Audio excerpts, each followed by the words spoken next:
వారు బాకాలోయలో బడి వెళుచు దానిని జలమయముగా చేదురు.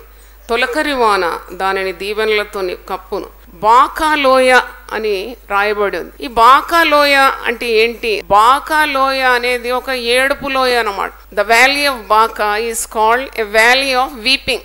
అంటే అది ఎండిన ఒక లోయ. దాంట్లో చెట్లు చేమలు ఏవి కూడా మొలవవు, ఎందుకంటే నీరు లేదు. నీరు ఎక్కడ ఉంటుందో అక్కడ తేమ ఉంటుంది. తేమ ఉంటే పచ్చదనం ఉంటుంది కదా. ఈ బాకాలోయ ఎండిన ఒక లోయ. అంటే మన జీవిత అనుభవంలో కూడా ఇలాంటి పరిస్థితులు మనం ఎదుర్కొంటాం. ఏ ఆదరణ లేదు, ఏ శాంతి, నెమ్మది, సమాధానం లేని పరిస్థితిలో దేవుని సహాయం నీకు చాలా అవసరం. దేవుని వెతుకు వారికి ఆయన తగిన సహాయం కూడా చేస్తాడని విశ్వాసం ఉండాలి. దేవుని ఉనికిని మనం గమనిస్తున్నాం కాబట్టి దేవుని శక్తిని పొందుకుంటాం.